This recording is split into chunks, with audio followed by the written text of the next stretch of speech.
My greetings to the Sri Mata Vaishno Devi University family on 20th Foundation Day. It is indeed a pride and great sense of joy for me as a Chancellor to be with you here today. The university has nurtured the students, served the knowledge economy of the country with great distinction and aspires to empower the young generation. We are celebrating the Foundation Day at a time when scientists, academicians, and thinkers both from global north and global south are redefining the education and its objectives.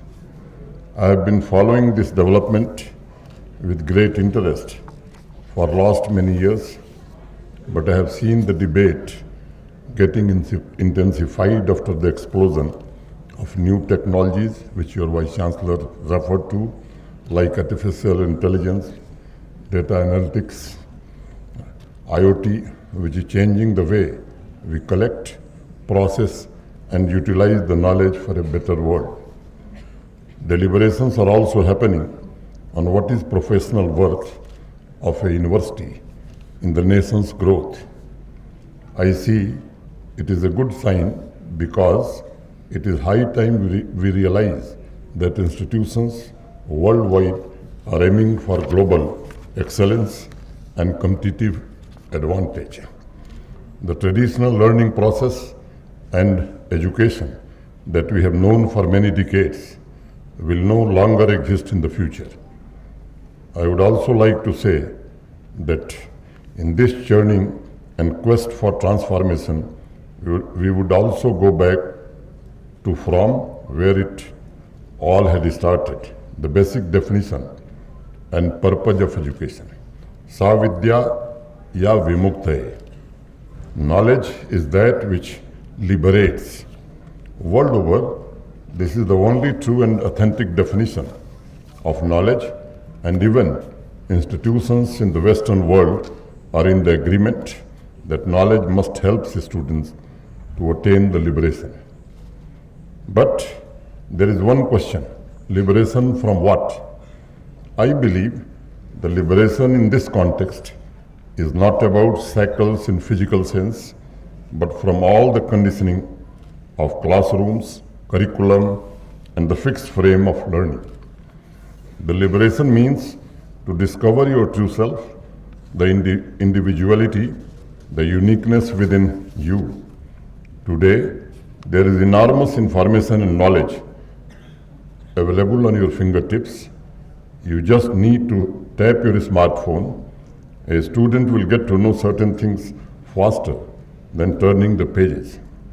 In that situation, the institutions will have to recalibrate, reform, and readjust themselves to return to the spirit of Sloka of Vishnu Puran and adopt the same wisdom which is the foundation of education. And this recalibration will liberate students from conventional academic content, disciplines, and train them with the skills and ability to succeed in the uncharted future. एक हिंदी की पुरानी कहावत है कि जिंदगी की समृद्धि का रास्ता गुरुकुल से होकर गुजरता है। वह समृद्धि क्या है? Indragni तविषाणी, the light of intelligence, the strength, the power. Education awakens the mind. It offers the ability to question the status quo, and question sows the seed of growth. If we talk about traditional education system, it is equally true that teachers are not in favor of too many questions in the classrooms. They want students to believe what he or she is saying. That is not the education. In fact, such methods are anti-education. It only creates memories, it only makes a student a storehouse of information, and it also creates huge gap in what university offers, what world and market demands, and what the student is looking for. आजकल जब बच्चे प्रवेश ले रहे हैं, admission ले रहे हैं, दुनिया के किसी यूनिवर्सिटी के रिसेप्शन डेस्क पर पहुंचने के बाद आप काउंसलर वहाँ जो बैठे रहते हैं, शिक्षा क्यों जरूरी है, तो 7 उत्तर मिलते हैं। There are 7 answers which they give. पहला, शिक्षा इसलिए जरूरी है ताकि रोजगार के नए अवसर सृजित हो सके। दूसरा, ताकि हमारा नौजवान ज़्यादा पैसा कमा सके। तीसरा, ताकि हमारी नई पीढ़ी अर्थव्यवस्था को बेहतर बना सके। चौथा, ताकि नई पीढ़ी खुशहाल एवं समृद्ध जिंदगी जी सके। पांचवा, ताकि हमारा नौजवान एक आधुनिक समाज में रह सके। छठा, ताकि नौजवान समाज में औरों से ज़्यादा ताकतवर इंपावर हो सके। और सातवां, ताकि युवा पीढ़ी अपने ज्ञान का सही उपयोग करके समाज को वापस लौटाए। अब इन 7 उत्तरों को ध्यान में रखकर एक सही सिचुएशन के बारे में जरा सोचिए। मैं एक घटना का जिक्र करूंगा। बेंगलोर से कोई 70 किलोमीटर दूर एक गांव है चिलुकवाड़ी। उस गांव के एक नागरिक हैं, निवासी हैं, 38 वर्षीय, उनका नाम है शिवन्ना।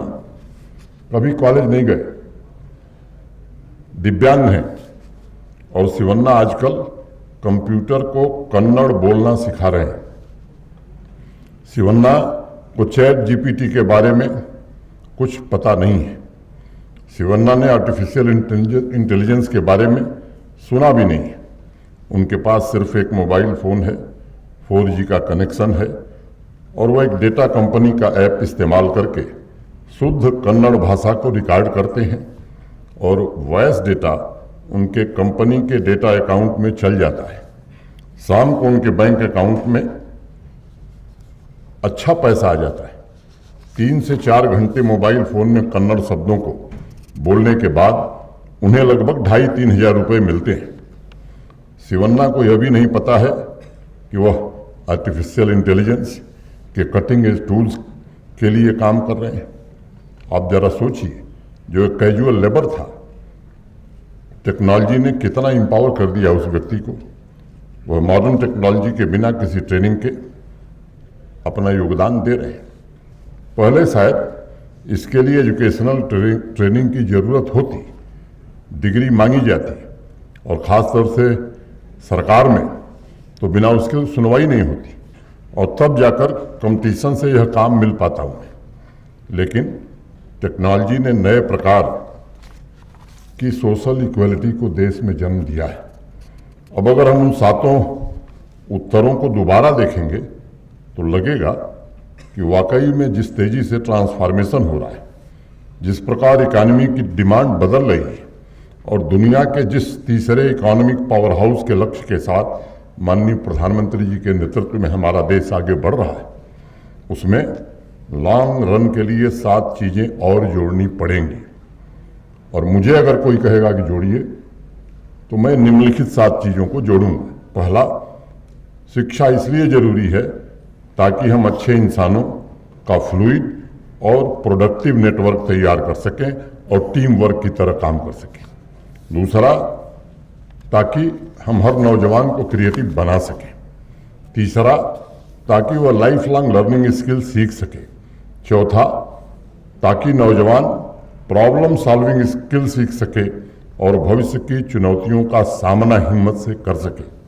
पांचवा, ताकि उनके भीतर मॉरल लीडरशिप विकसित हो सके।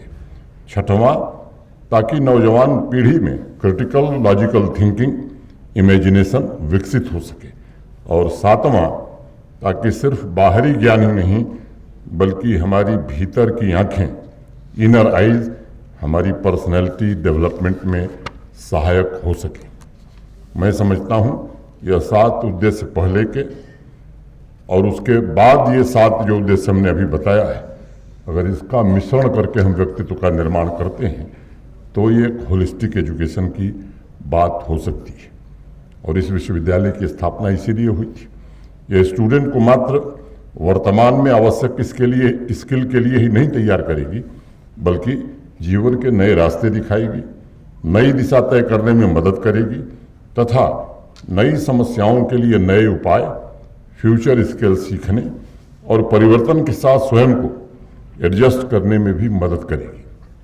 अगर कोई नौजवान 3 साल 4 साल बाद यूनिवर्सिटी के कंप्यूटर साइंस विभाग या मैकेनिकल इंजीनियरिंग से ग्रेजुएट होकर के क्लर्क का फॉर्म भर रहा है, तब हमें सोचना पड़ेगा कि क्लास 4 की नौकरी के लिए हम ये पढ़ा रहे हैं। इसका सीधा मतलब है कि यूनिवर्सिटी ने अपनी जिम्मेदारी का सही तरीके से निर्वहन नहीं किया है।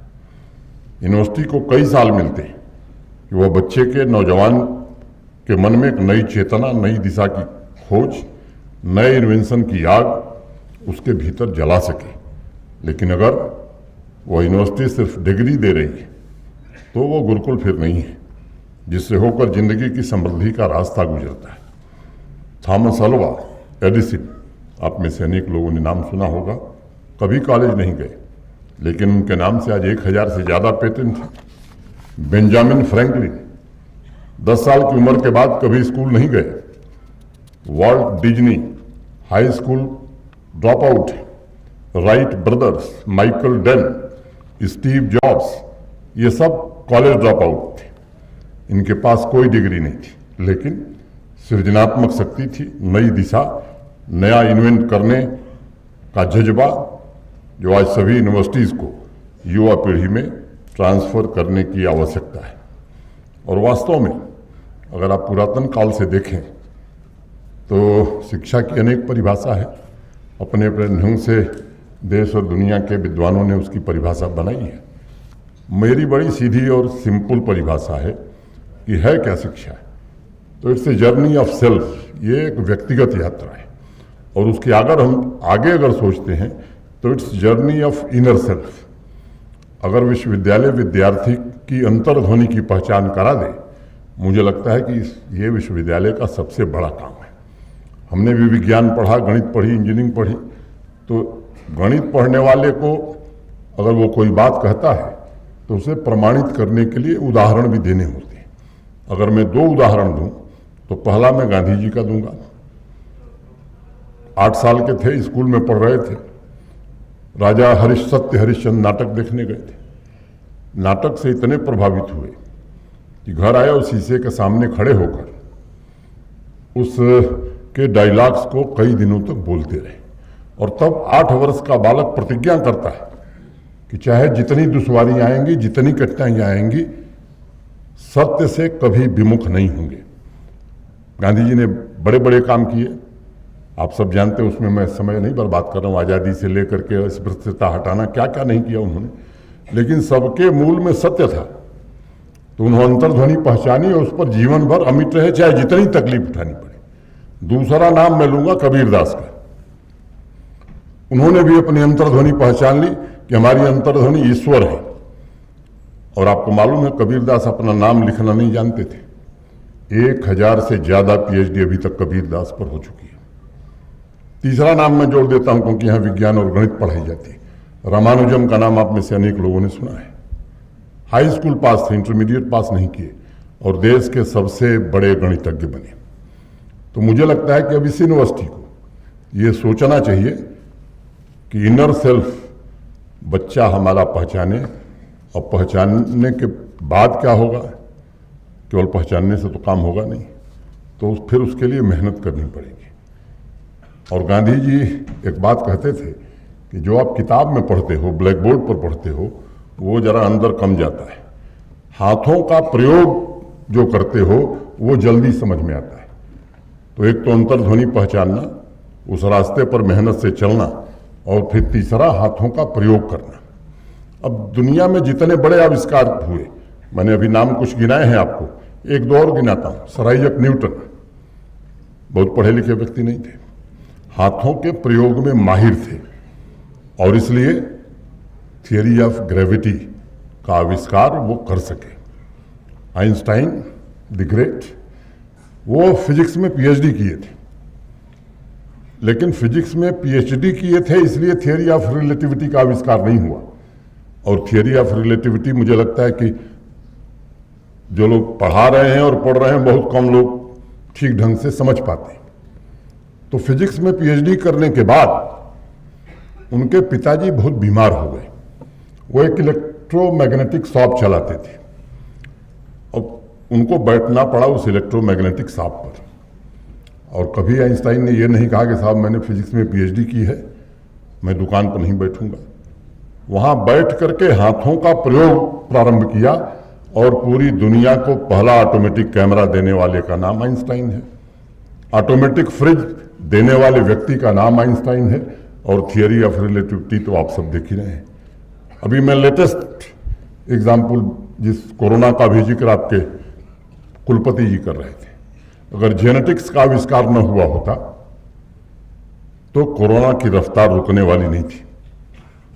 पहले क्या होता था देश में, दुनिया में एंटीवायरस लगाते थे, कुछ देर तक इन्फेक्शन को रोकता था, लेकिन पूर्णतः इलाज नहीं था। और जिस व्यक्ति ने दुनिया को जेनेटिक्स का आविष्कार किया वो बॉटनी पढ़ा था, लेकिन केवल बॉटनी ही नहीं जानता था, वो रोज अपने गार्डन में हजारों पौधे लगाया था, अपने हाथों से पानी देता था, किस तरह के फूल खिल रहे हैं, उसमें क्या परिवर्तन हो रहा है वो नित्य देखता था, गणना में भी माहिर था। उसने जेनेटिक्स का आविष्कार किया मेंडल ने, जिसने कोरोना की रफ्तार रोक दी और पूरी मानवता को बचा लिया। तो तीसरी बात, हाथों का प्रयोग, मैंने कहा यह बड़ा जरूरी है। अंतर्ध्वनि पहचानिए, उस रास्ते पर मेहनत से आगे बढ़िए और हाथों का प्रयोग करिए। और चौथी बात, छोटी छोटी जो समस्याएं आसपास की, दुनिया बदल देंगे ये स्वप्न लेकर के चलने की भी जरूरत नहीं है। यहां जिस यूनिवर्सिटी में पढ़ रहे इसके आसपास की जो समस्याएं, खासतौर से जम्मू कश्मीर की जो समस्याएं, बर्फबारी बहुत इलाकों में होती है, हर साल सड़क पर सरकार पता नहीं कितना पैसा व्यय कर रही है। क्या हम ऐसी टेक्नोलॉजी का इजाद कर सकते हैं, 4 बच्चे हमारी यूनिवर्सिटी के मिलकर के? हमारे पास मटेरियल की कमी है, पहाड़ टूटते जा रहे हैं। जिस मटेरियल का इस्तेमाल हम सड़क बनाने में कर रहे हैं, कैसे उसी मटेरियल से दोबारा हम सड़क बना सकते हैं? क्या इसकी एक लेटेस्ट टेक्नोलॉजी ये हमारी यूनिवर्सिटी के बच्चे और यहाँ के टीचर्स निकाल सकते हैं? बिना टावर के सिग्नल हम कैसे भेज सकते हैं? क्या इस पर हम काम कर सकते हैं? तो कोलैबोरेटिव अप्रोच के साथ काम करना, छोटी छोटी समस्याओं पर काम करना, समाज को समाधान देना, ये मेरा आप सबसे अनुरोध है। मैं समझता हूं तब इस यूनिवर्सिटी, अभी डॉक्टर एपीजे अब्दुल कलाम का नाम आपको वाइस चांसलर साहब ने लिया, मैं समझता हूं कि उनको सही श्रद्धांजलि हम तब दे पाएंगे। और जो मैंने कहा कि दुनिया की तीसरी बड़ी अर्थव्यवस्था हम बनना चाहते हैं, जब हम सोने की चिड़िया थे तो इसलिए नहीं थे कि हमारे यहाँ सोने के भंडार थे या सोने की खानी थी। हमारे जो इंस्टीट्यूशन थे, शिक्षा की जो संस्थाएं थी, वो दुनिया में सबसे बेहतर थी। जिसका नाम आप लीजिए, नालंदा, विक्रमशिला, तक्षशिला, 20 नाम मैं ले सकता हूं। और वहां जो काम हो रहा था, जो प्रोडक्ट हम फिनिश प्रोडक्ट बनाते थे, दुनिया में सबसे बेहतर बनाते थे। और ब्रिटिश पार्लियामेंट में सर आइजैक न्यूटन भाषण दे रहे हैं, विज्ञान के पास कोई साधन नहीं है नेविगेशन, माने समुद्री जहाज पानी में कैसे जाएंगे। उस समय भारत के समुद्री जहाज अर्थमेटिक के आधार, लॉगरिथम के आधार पर हमारे लोगों ने यंत्र बनाए थे। सुदूर अफ्रीका के आगे सक्रोता एक जगह है, वहां जाइए, अभी भी संस्कृत और पाली में लिखे हुए श्लोक आपको मिल जाएंगे। भारतीय नाविक वहां तक जाते थे और केवल खाली जहाज लेकर नहीं जाते थे। दुनिया का सबसे अच्छा इग्नॉट स्टील हिंदुस्तान में बनता था। यहां के बने हुए प्रोडक्ट हम ले जाते थे और दुनिया के दूसरे देशों से सोना हम ले आते थे, तब हम सोने की चिड़िया हुए थे। और एक इतिहास की बात आपको बताता हूं, सिकंदर और पुरराज पोरस का नाम आप सबने सुना है। बड़ी दोस्ती हुई दोनों में। उस दोस्ती का कारण आप में से किसी को पता है? जब युद्ध के लिए सिकंदर आए तो मगध की सेना से युद्ध करने के पहले उन्होंने कुछ गुप्तचर भेजे थे। गुप्तचर यहां से लौट करके गए और सिकंदर को रिपोर्ट दे रहे हैं कि साहब, मगध की सेना जिस तैयारी में है आप युद्ध नहीं कर पाएंगे। हाथी घोड़े, हजारों हाथी घोड़ों पर सैनिक तैयार हैं, पैदल सेना पूरे जोश के साथ तलवार लिए आपका इंतजार कर रही है। सिकंदर ने पैर वापस खींच लिया, वापस चले गए। वापस जाते समय पोरस से उनकी मुलाकात हुई और दोस्ती का कारण भी इग्नॉट स्टील बना। तब वो उसी से दुनिया की सबसे अच्छी तलवार भारत के स्टील से बनती थी। फिर तब दोबारा सिकंदर आते हैं और वापस युद्ध होता है। मुझे लगता है कि उस दिशा में एनईपी ने हमको फिर से एक अवसर दिया है, प्रधानमंत्री जी ने अवसर दिया है। मुझे लगता है कि उस दिशा में हमको सोचने की जरूरत है और इस बात को स्मरण रखने की जरूरत है कि सिर्फ तीसरी आर्थिक ताकत नहीं, बल्कि इस देश की आज़ादी के शताब्दी वर्ष और उसके आगे भी इस देश की प्रगति सुनिश्चित करने का और मानव समाज के उत्थान का आज पूरा का पूरा दारोमदार शिक्षण संस्थानों के ऊपर निर्भर करता है। सन 2023 की जो व्यवस्था है उसमें 2024 में परिवर्तन लाना, ये जिम्मेदारी भी शिक्षण संस्थाओं की है। और इसलिए मैं हमेशा एक बात कहता हूं, युवा वर्ग का मतलब है वह शक्ति जो दुनिया को आगे ले जा सके, जैसा समाज उसे मिला है उसमें बड़ा बदलाव कर सके और उसे बेहतर बना सके। और ये तभी संभव है जब हमारी यूनिवर्सिटीज युवा शक्ति, युवा ऊर्जा को क्रिएटिव मोड़ देना शुरू करेंगी। साथियों, इस यूनिवर्सिटी का उद्घाटन 19 अगस्त 2004 में डॉक्टर एपीजे अब्दुल कलाम साहब ने किया था। वो कहते थे कि मेरी सबसे बड़ी पहचान ये है कि मैं एक प्रोफेसर और एक साइंटिस्ट हूँ। वो हमेशा कहते थे कि यूनिवर्सिटी की सबसे बड़ी जिम्मेदारी है कि वो रिसर्च, इंक्वायरी, क्रिएटिविटी, इनोवेशन और इनलाइटेंड सिटीजन तैयार करे। If you look at the global development over the years, India has emerged as the fastest growing economy among top 5 countries. There has been a tectonic shift from what we were producing as an agricultural society to now as a knowledge society. The journey from raw materials to knowledge products has been phenomenal. That's why I strongly believe innovation, research and new inventions will become the soul and integral pillar of universities. We are on the road to become a global manufacturing hub by 2030, and more than 40 million workers will be part of this sector, directly contributing to the Indian economy. In the next 5 years, the manufacturing will shift towards automation, which means innovation and digital transformation will play a significant role. 40% of the employees will require reskilling and 60% will need to upskill to be market ready. This need of the market will also redefine industry-academic relationship. Similarly, service sector, in which we had witnessed 42% growth and total export of $254 billion in 21-22, is expected to reach $400 billion by the end of this financial year. Under the leadership of Honorable Prime Minister Shri Narendra Modi ji, India has already formulated action plan for 12 identified champion sectors that include ITs, tourism, legal services, communication services, environment and education sector. I am confident by 2030, India will become unique emerging services market in the world with better skills and competitive advantage created by universities like our university. Now we are not looking at the incremental changes, but quantum jump.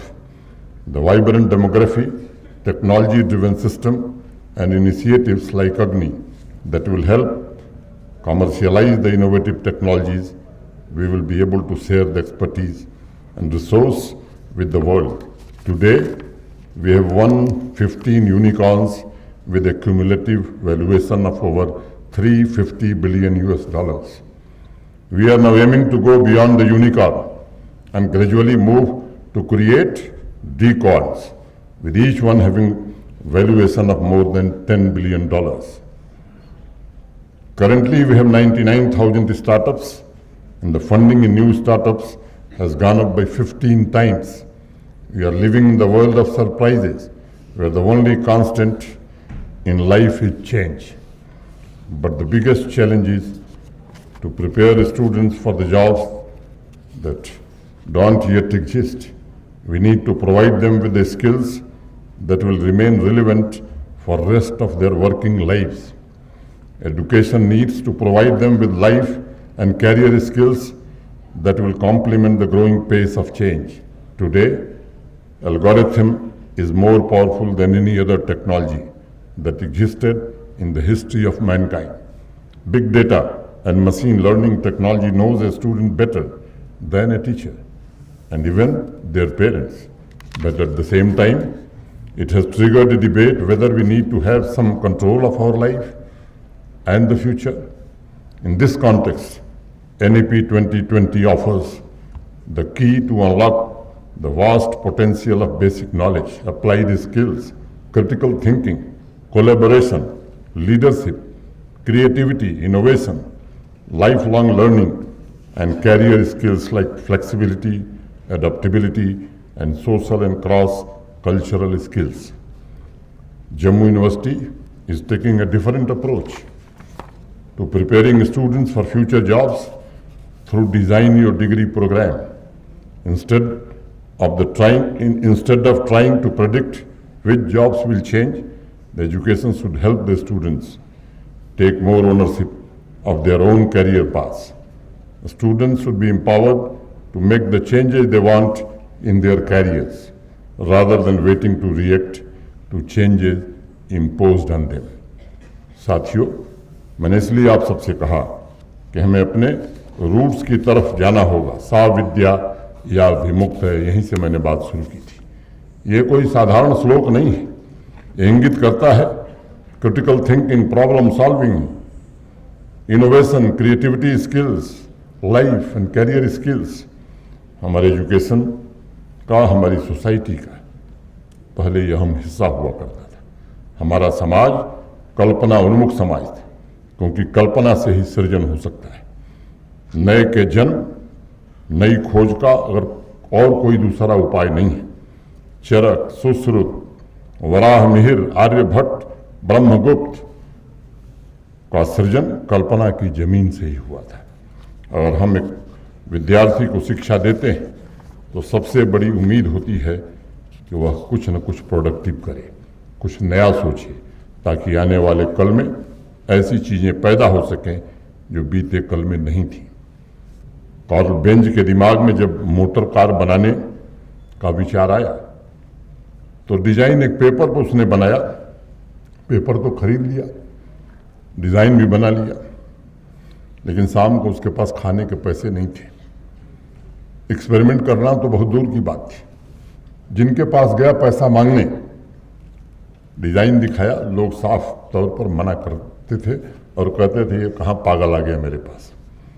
हम ठीक ठाक घोड़ा गाड़ी से चल रहे थे, लोगों को यकीन नहीं हो रहा था कि बिना घोड़े और बिना बैल की गाड़ी कैसे चलेगी। बेंज जिनसे भी मिला सबने उसे पागल घोषित कर दिया, लेकिन आखिर में एक आदमी मिल गया जिसने कहा कि चलो तुम्हारे डिजाइन पर रिस्क लगा कर देखते हैं।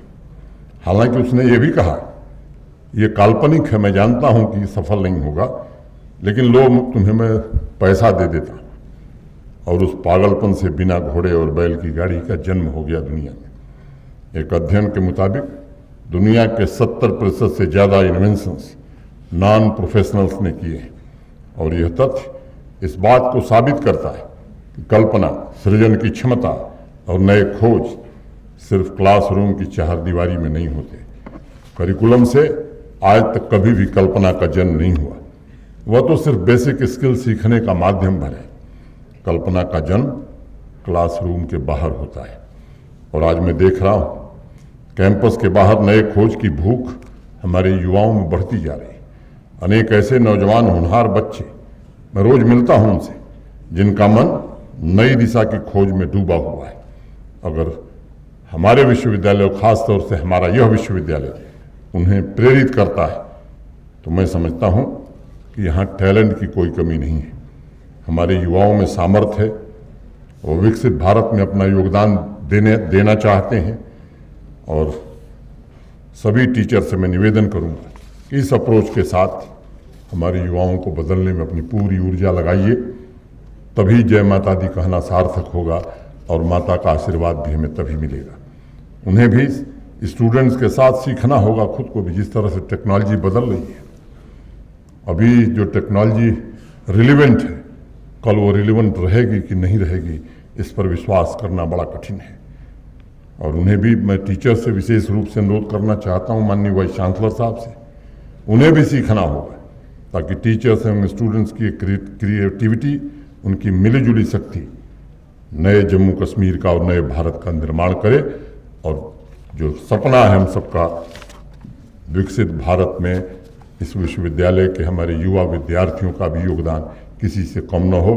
अंत में आप सबको बहुत बहुत शुभकामनाएं देता हुआ और माता वैष्णो देवी से प्रार्थना करता हुआ कि आने वाले समय में देश की जरूरतों को पूरा करने में, भारत के पुनर्निर्माण में, विकसित भारत के निर्माण में आपका पूरा योगदान हो। इतनी ही बात कह के आप सबके प्रति हृदय से कृतज्ञता ज्ञापित करता हुआ मैं फिर से आप सबको धन्यवाद देते हुए अपनी बात पूरी करता हूँ।